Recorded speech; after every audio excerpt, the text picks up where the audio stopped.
Hello everyone, I'm Alex Dykes, and this is a 2014 Nissan Rogue. This is an all-new model for the 2014 model year, and this particular trim is the SL trim. Now, if you've been to a Nissan dealer lately, you may be a little bit confused because you'll find two different Rogues right there on the Nissan dealer lot. You'll find this brand new Rogue, and you'll also find the same model as last year, sold as a 2014 Nissan Rogue Select. That Rogue Select is the last generation Nissan Rogue, and they'll be sold side by side for the 2014 model year only. Before we dive right on in, let's talk competition, because the Rogue competes in a very crowded and very competitive segment.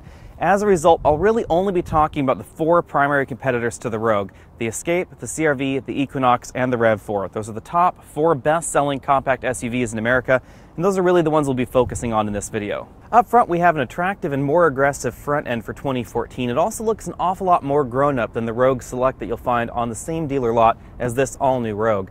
I have been quite partial to Nissan's styling direction lately, and that continues with this 2014 Rogue. Since we're in the SL trim, we have the LED daytime running lamps, which are this little LED strip right here along the inside and the bottom of the headlamp lens, and we also have the optional LED headlamps. These are full LED headlamps, LED high beams, and LED low beams, but these are only available as a package option in the SL trim. If the Rogue looks a little bigger to you from this dimension, you're not seeing things. The Rogue has grown for 2014 because it's now available as an optional 7-seat crossover vehicle.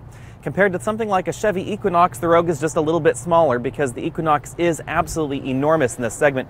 However, it is larger than most of the other competitors. This 2014 model strikes an attractive side pose as well. You can see from this angle that we have a decent number of aero treatments going on in this vehicle. We have a new air splitter right here, and we have some small aero treatments right there in front of the rear tire, which I'll point out in a bit. We also have this trim line that goes right from the hood all the way down through the doors and out to the back. But right back here is the biggest difference for the 2014 model year, because this is now available as a 7-seat crossover vehicle, which means we get a third row seat right in back.